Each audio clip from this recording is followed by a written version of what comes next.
평안하십니까? 2021년 12월 23일 말씀 묵상 기도와 함께 시작하겠습니다. 우리 함께 기도합니다.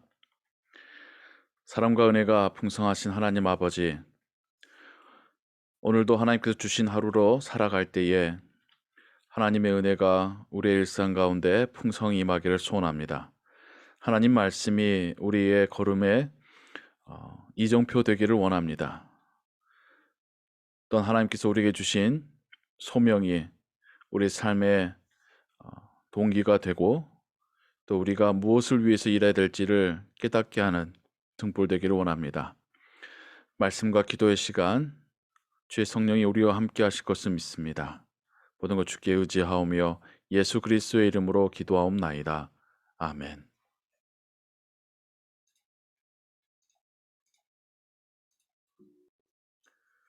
오늘 읽으실 성경은 예레미야 14장에서 17장입니다. 이 시간에는 예레미야 14장 11절에서 18절의 말씀을 같이 읽겠습니다. 이것은 하나님께서 예레미야를 통하여서 거짓 선지자들에 대해서 주신 메시지입니다. 여호와께서 또 내게 이르시되 너는 이 백성을 위하여 복을 구하지 말라.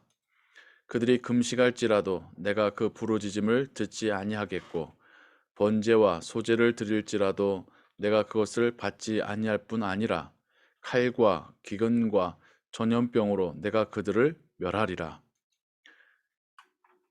이에 내가 말하되 슬프도소이다. 주 여호와여 보시옵소서. 선지자들이 그들에게 이르기를 너희가 칼을 보지 아니하겠고 기근은 너희에게 이르지 아니할 것이라. 내가 이곳에서 너희에게 확실한 평강을 주리라 하나이다.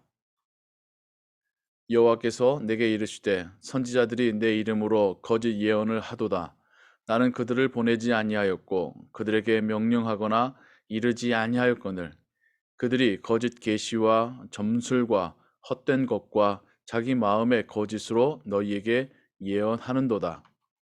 그러므로 내가 보내지 아니하였어도 내 이름으로 예언하여 이르기를 칼과 기근이 이 땅에 이르지 아니하리라 하는 선지자들에 대하여 여호와께서 이와 같이 말씀하셨노라. 그 선지자들은 칼과 기근에 멸망할 것이요 그들의 예언을 받은 백성은 기근과 칼로 말미암아 예루살렘 거리에 던짐을 당할 것인즉 그들을 장사할 자가 없을 것이요 그들의 아내와 아들과 딸이 그렇게 되리니 이는 내가 그들의 악을 그 위에 부음이니라. 너는 이 말로 그들에게 이르라. 내 눈이 밤낮으로 그치지 아니하고 눈물을 흘리리니 이는 처녀딸 내 백성의 큰 파멸 중한 상처로 말미암아 망함이라. 내가 들에 나간즉 칼에 죽은 자요 내가 성읍에 들어간즉 기근으로 병든 자며 선지자나 제사장이나 알지 못하는 땅으로 두루 다니도다. 이것은 하나님의 말씀입니다. 하나님께서 예레미야를 통하여서 이스라엘 민족을 향한 징계를 말씀하십니다. 그런데 예레미야는 지금의 상황이 너무나도 답답합니다.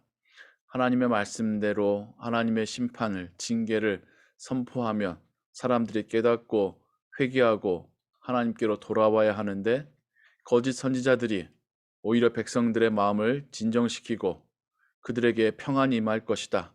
문제 없을 것이다. 우리가 이길 것이다. 그러한 거짓 예언을 말하고 있더라는 것이죠. 그래서 이스라엘 민족들이 회개치 않고 하나님께로 돌아가지 않는 그래서 더욱더 하나님의 징계를 부추기고 있는 상황들에 대하여서 예레미야가 답답한 심정을 하나님께 토로하고 있습니다.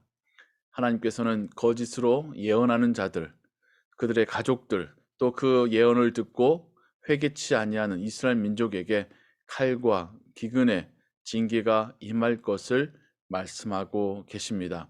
그러면서도 그렇게 심판받고 징계받는 이스라엘 민족으로 인하여서 마음 아파하시는 그 눈에서 눈물이 그치지 않을 것이라 말씀하시는 하나님의 메시지가 오늘 우리가 함께 읽은 말씀입니다. 죄악으로 가득한 시대적인 상황 속에서 하나님께서는 선지자 예레미야를 통하여서 계속해서 사람들 짓는 죄에 대하여 그리고 회개하고 돌아올 곳에 대한 그 외침을 선포하게 하였지만 사람들은 오히려 거짓 선지자들, 자신들이 듣기 원하는 말을 해주는 거짓 선지자들의 말을 듣고 마음의 평안을 누리고 안심하더라는 것이죠. 그런 상황들은 계속되어지고 있습니다. 예수님 시대에도 그랬고 그 이후 시대에도 그랬고 심지어 오늘날도 마찬가지로 하나님 앞에 회개하고 돌아와야 될 사람들을 향하여서 괜찮다 말하는 거짓 선지자들은 여전히 있습니다. 그래서 자신들의 삶을 돌아보고 회개하기는커녕 더욱더 자신들의 세속적인 삶을 즐기고 그것에 대하여서 또 자기 나름의 변호를 하고 변명을 하고 혹은 너무나도 부끄러운 신앙생활을 하고 있음에도 불구하고 자기가 잘하고 있는 것처럼 착각하는 그런 신자들을 만들어 내었죠. 그들에게도 그러한 삶, 그러한 신앙 자체가 결코 복이 아닌 하나님의 징계이겠지만 또 그렇게 사람들의 귀에 듣기 좋은 말을 해주고 그래서 사람들에게 그러한 대가를 받는 거짓 선지자들에 대하여서도 하나님께서는 그들을 죄 없다 하지 아니하시고 오히려 그들에게 더 큰 징계를 내리시겠다라고 말씀하고 있습니다. 하나님의 말씀이 사람들에게 찾아갈 때에 그것이 은혜의 메시지가 될 수도 있지만 때로는 사람들의 부끄러운 죄된 생활을 드러내는 아픈 메시지가 될 수도 있습니다. 하지만 그것은 하나님께서 우리의 상처를 도려내시고 치료하는 과정이 되실 것입니다. 하나님의 말씀을 있는 그대로 전하는 그런 메시지를 오늘날 우리가 들어야 하겠습니다. 그리고 그 하나님의 메시지 앞에서 우리가 함께 겸손해지고 또 하나님의 도움을 구하고 또 주의 성령이 우리의 삶과 우리의 신앙을 조금씩 더 성화시켜 가시기를 바라는 그러한 신앙의 삶 되기를 원합니다. 오늘 하루도 하나님 메시지 앞에서 우리가 함께 겸손함으로 기도하고 간구하고 그 말씀을 쫓아 살아가는 하루 되시기를 주님의 이름으로 축원합니다. 기도하겠습니다. 사랑과 은혜가 풍성하신 하나님 아버지, 사람들의 귀에 듣기 좋은 메시지가 사람들로 하여금 더욱더 나태하게 하고 또 하나님으로부터 멀어지는 것에 대하여서 별 문제 아닌 것처럼 오해하게 만들곤 합니다. 하나님의 메시지는 때로는 우리의 심령을 쪼개고 또 우리의 죄악을 드러내기도 하시고 또 우리의 가슴을 치고 하나님 앞에 무릎 꿇고 회개하게끔 하십니다. 하나님 말씀 앞에서 우리가 겸손케 되게 하여 주옵소서. 우리가 하나님 말씀을 있는 그대로 들을 수 있는 그런 영적인 귀를 우리에게 주옵소서.